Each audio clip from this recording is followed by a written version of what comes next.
Hello everyone, welcome back to the channel.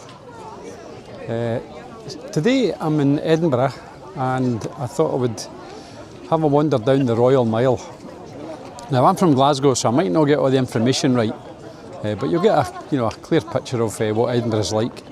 Now I must say it's in the middle of tourist season, so it's really busy, but I'll point out what I can and hopefully it'll wet your whistle a wee bit to visit Edinburgh if you've never been.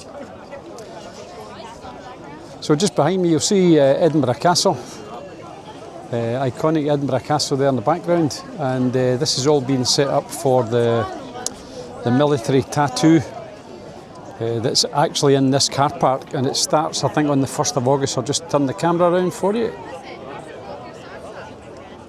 So you can see here all around all these grandstands that have been put up all the way around the main park at the front of Edinburgh Castle, and these will be chock-a-block with the Edinburgh military tattoo when that happens. So we're starting our walk here at the top of the Royal Mile, which as far as I know is actually just over a mile, but I've decided to start at the top and work my way down the hill, given that we've got a bit of sunshine again today and it's getting a wee bit warm. So anyway, let's go for a walk and see what's going on down here.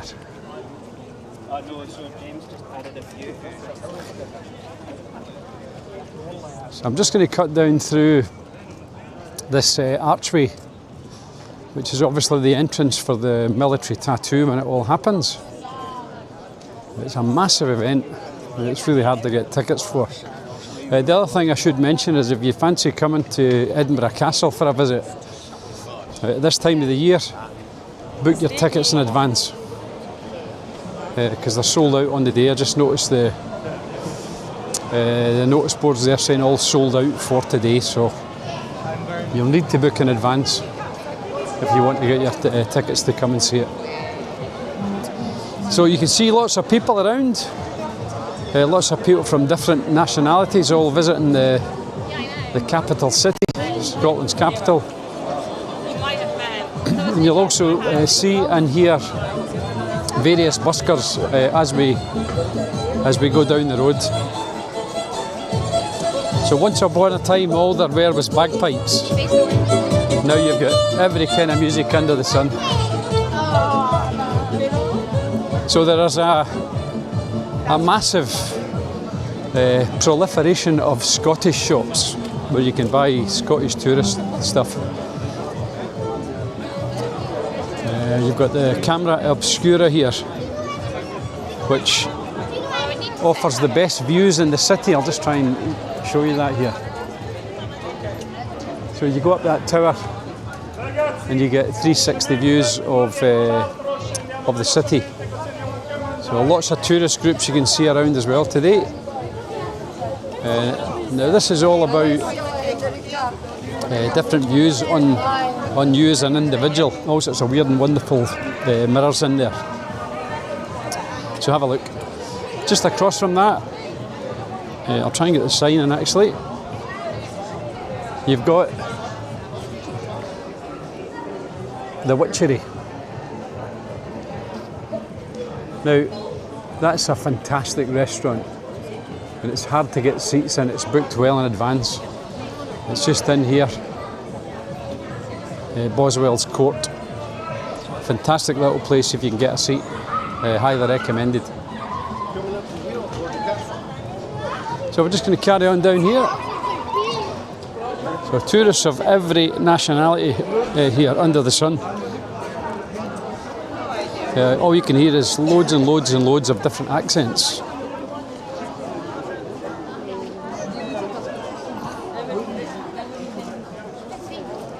So I'm just going to keep walking and see what's going on down here.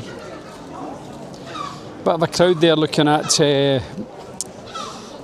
birds of prey on display there.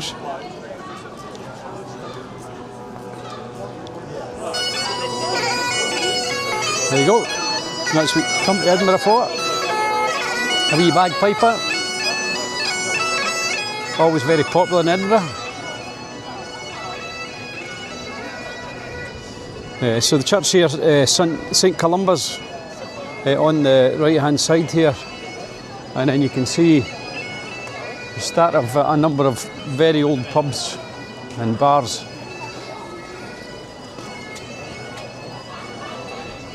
House of Scotland for everything you could want as a tourist. This will do nicely. Now unfortunately this bit is closed off here and the footpaths open at each side, so I'm just going to have to wriggle my way through the crowds. So you can buy cashmere, House of Cashmere here. You've got the Whiskey Trail on the other side of the road, Taste of Scotland, shortbread, tablet, fudge, and then you've got Heritage Scotland, so you can see the Scottish shops everywhere, and you'll see the odd man in a kilt. There are still people who wear kilts in Scotland, but for the most part they tend to be involved in the tourist trade somewhere. So yeah, so I managed to wriggle through that, which was good. Scottish shops everywhere, Clans of Scotland on this side. Coming down here to Bank Street. So you get Deacon Brodie's Tavern. Another famous person in Scottish folklore. Because he was a respected cabinet maker who also had a double life as a burglar to fund his lifestyle and his wife's lifestyle. So two completely contrasting lives living at the same time. And I remember reading somewhere that Deacon Brodie was the inspiration for Dr. Jekyll and Mr. Hyde, written by Robert Louis Stevenson. So I don't know if that's true or not, but I remember I've heard it. So it could well be true. Now there are lots and lots of statues and sculptures here, and I couldn't possibly do any of them justice pointing them out. So I'll just point out what I can see on buildings. So we've got the High Court here, High Court of Justiciary here in the Royal Mile, Lawn Market. And then just across the road we have got Parliament Square. I'm sure it's Parliament Square it's called. Another big monument, don't know who that's to, so let me know in the comments if you know.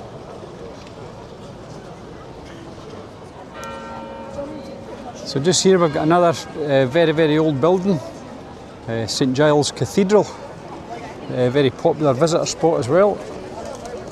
And on the other side of the road you have all of these Scottish shops selling everything you could imagine that you would like to buy from Scotland.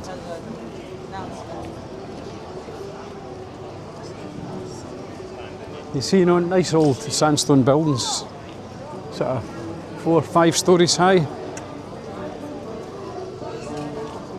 Now this technically was the old town of Edinburgh.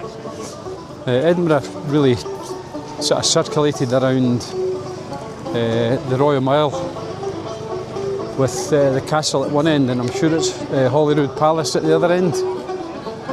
And everything was surrounded by a wall with a big loch down where the park is now, and that was the main water supply. So just something worth looking at here. Sorry for the busker in the background. Here we have Mary King's Close. Now Mary King's Close, we did a tour around that last Saturday. Fascinating place to go and have a look.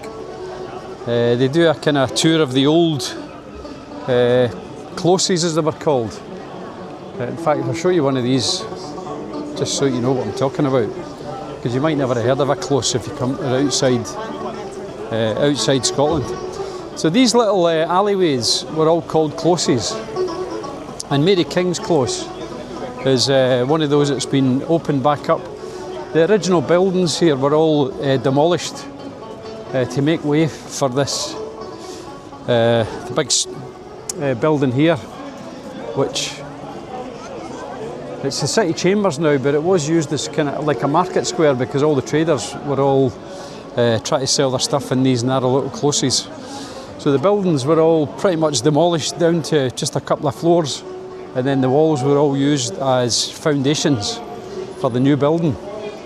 And you know, they were covered up for centuries, but they've all, some bits have been opened back up again to let you actually wander through these old streets, and they've opened up some of the houses as well, so you can actually experience what it's like. You're shown round by a guide who's in character. It could be someone who lived at that time, and the real people it's recorded as in history as having been alive. And it's their story. So it's a bit of a theatre show as well as a tour. So I've got this guy doing magic tricks in the background here. He's quite loud on his microphone. We'll just skip him past. So anyway, so yeah, that's Mary King's Close. Well worth a visit if you're in the area. So I'm just going to get down away from this guy. So you can see here we've got all these little pubs, and I want to point out some of these as I go, just so that you now know. Excuse the old roadworks. That one there you can see is called Covenant Close, and they're all the way down here on the Royal Mile. Some are still open, quite a lot are closed. I'm obviously not going to point them all out, but you'll get an idea of what they're like. So here's the old Stamp Office Close.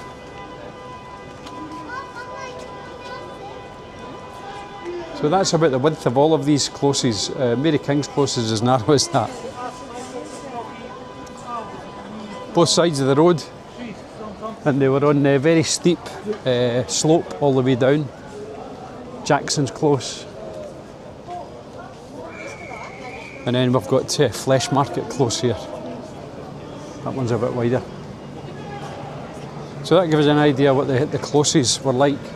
But you really need to go inside Mary King's Close to experience what it was really like to live there. So I'm going to carry on here. Another piper there with a sunburnt nose, ready to just starting up again.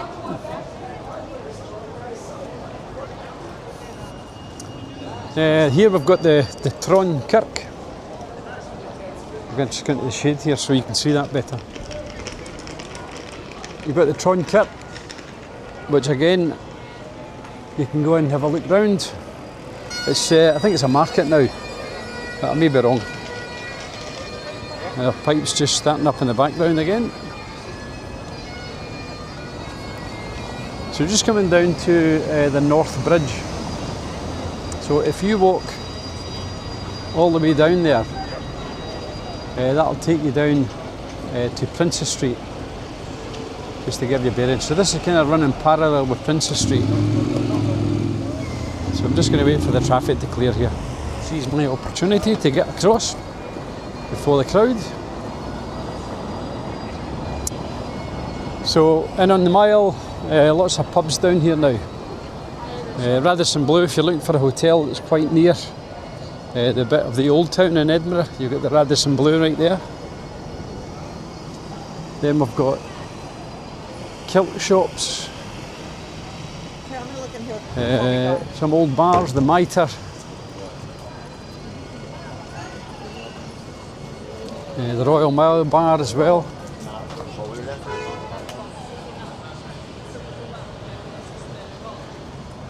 Socktopus, a shop that sells socks.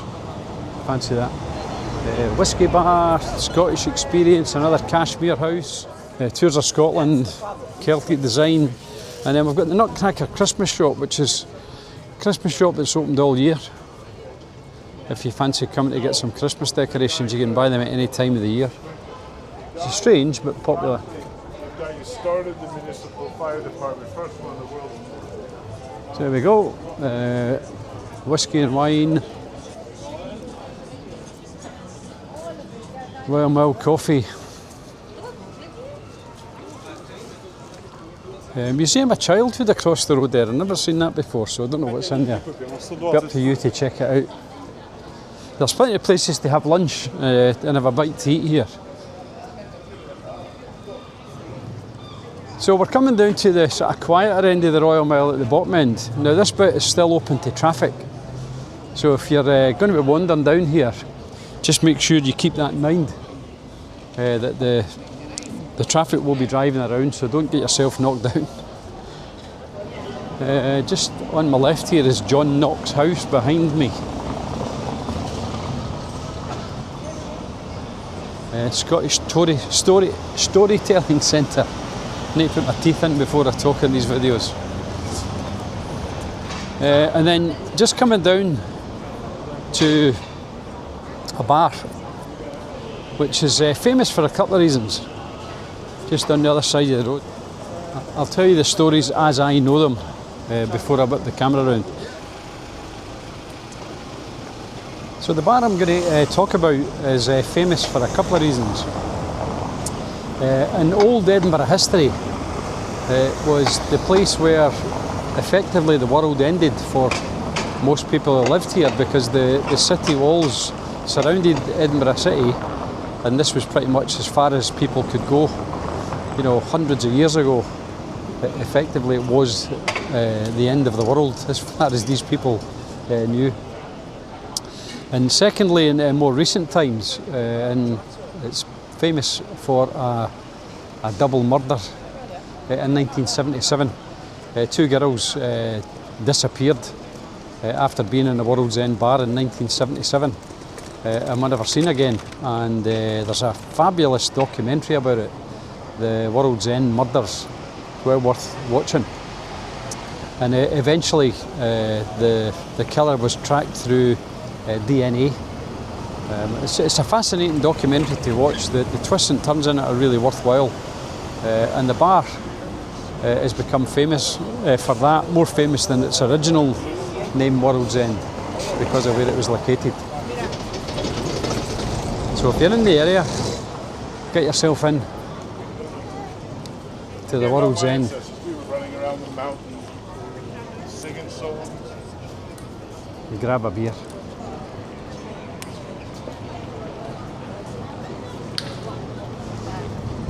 So we're going to carry on here, carry on down the Royal Mile. We're just at Jeffrey Street now, and we're cutting into Canongate, which is all still part of the Royal Mile. Now just while I'm waiting for the traffic, if you're over there, that's Calton Hill, a couple of monuments, which I've covered in another video, so I'm not going to mention them again. Again, it's great views of the city if you're in the area. Memorials to the soldiers and sailors in the Napoleonic Wars. So I'm just going to cut down here. And in fact, I'm going to go across to the other side of the road, because that side of the pavement is actually quieter. And I might get a chance to see more.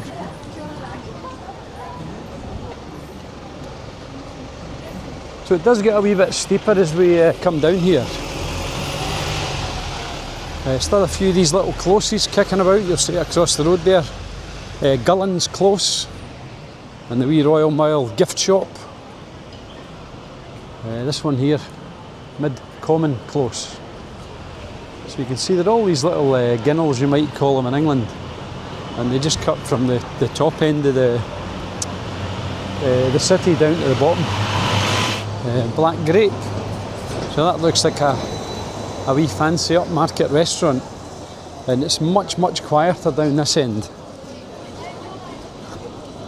The crowds all tend to be up near the top end of the Royal Mile and up at the Edinburgh Castle, etc. So the Canon's Gate, another bar.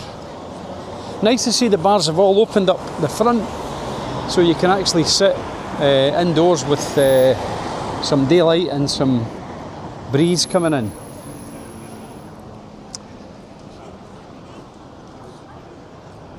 Mama said another wee Scottish shop. I just noticed this actually, a wee Adagio, apart hotel. So there's probably some decent deals to be had if you're looking for somewhere cheaper. There's nowhere cheap in Edinburgh, but somewhere cheaper to come and stay. Cashmere House again. You can see how quiet it is getting down here. Fudge House here, if you fancy a bit of fancy fudge. Just coming near the bottom.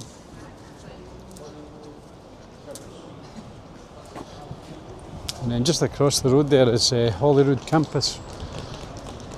I'm just going to stick the camera in here. I don't know what's going on, but here, rounds of applause. So somebody must be giving a wee bit of a speech. But yeah, Holyrood Campus, which is obviously part of the university, I'd imagine. Canongate, it's on the Arthur Conan Doyle Centre on the eve of the Fringe. Next year, the Fringe. But if we get over, And then just up is Arthur's Seat, so make sure you've got my head. which you'll see it again, quite a prominent thing to see from all around the city. Oh, thank you. Well, that will actually go towards funding, because we're self-funding.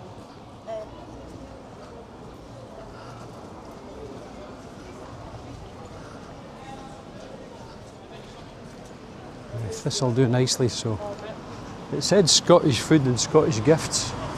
Looks more like a wee gift shop as far as I can see. Got another whisky shop here, and more Scottish souvenirs. More Scottish souvenirs than you can shake a stick at.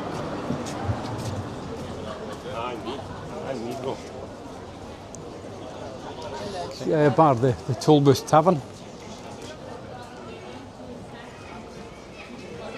And again, some still very, very old buildings here.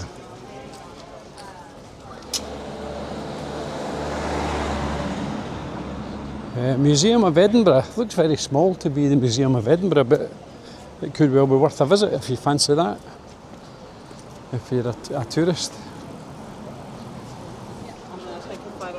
Then we've got another Christmas shop here. So who'd have thought you could keep two Christmas shops going? Never mind one. Two Christmas shops opened all year. And Hyde, the Moo, Celtic traditions, lots and lots of Scottish souvenirs, available. So shop around. Don't just jump into the first one. Have a good look around, and don't pay too much for souvenirs. They're everywhere. You see House of Names, Clans and Tartans of Scotland, so if you've got an old Scottish name and you want to look it up, get a look in there. And then we've got Flowers of Scotland, Harris Tweed, Cashmere and Scottish Gifts. So it's kind of losing its charm a bit as you get down here. It doesn't just look as traditional as it did at the top end. But we might as well finish the walk. Like to see the whole thing, if you fancy doing a wander. So I'm just going to switch over to the other side of the road, because there's something I want you to see on this side, and I'll see it better. So at the very end of the Royal Mile is Holyrood Palace. So obviously that's where we'll finish our wander. But right next to an ancient building, hundreds of years old, we've got this building which makes use of the old building, but then they've obviously built a whole new bit next to it, which stands proudly beside the Holyrood Palace.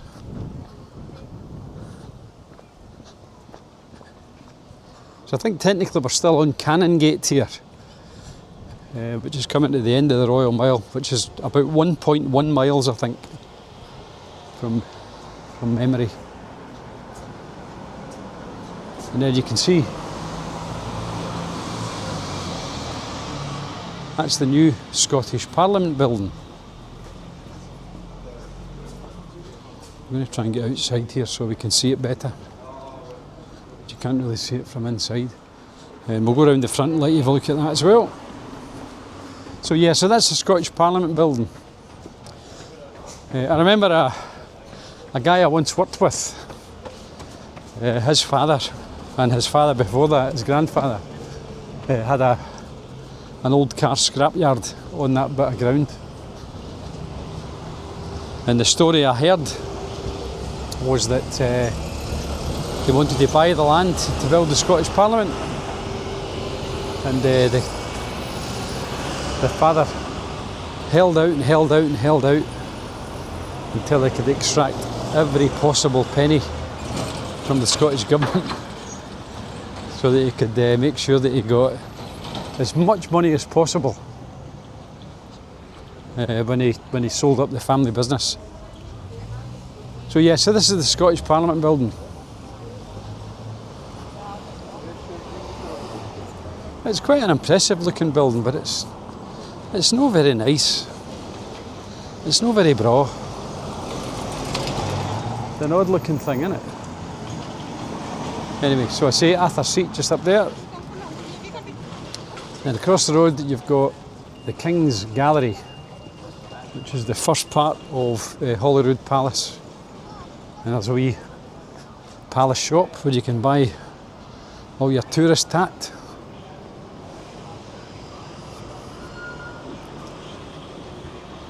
So just come down. I'm obviously not able to get into the palace, but I'll be able to let you see from the gates. So an old building across the road there, Abbey Strand Centre. Another ancient old building. Don't know how old these buildings are. If you know, let me know.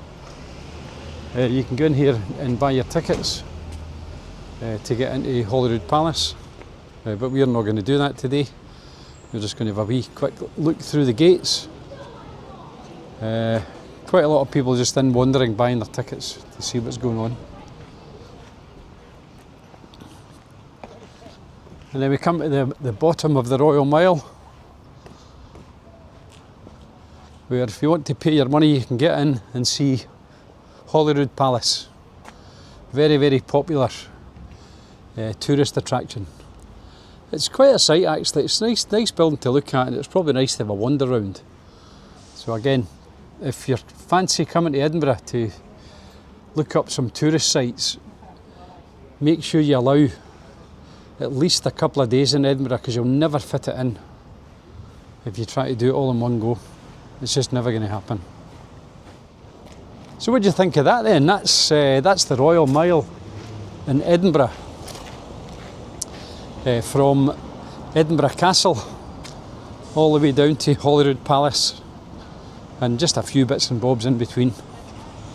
Edinburgh's a great city to come and visit. You know, I'm from Glasgow. We always say Glasgow's a better city than Edinburgh, and the people from Edinburgh always say that Edinburgh's a better city as well. But it's just where you were brought up, isn't it? I think Edinburgh's a better touristy city. I think there's more touristy things to see, and maybe more of Scottish history to see here. I think Glasgow's just a fabulous city to visit, just because of the friendliness of the people. You'll have a great day out, or a couple of days in Glasgow if you go there, and a bit of history. So great shopping in Glasgow. Probably not as good in Edinburgh, although St James's Quarter's quite a nice centre. I wonder if we should do a wee video about that. I don't know, we'll see. So anyway, hope you enjoyed that one. Thanks again for watching, and we'll see you all on the next video. Cheerio for now.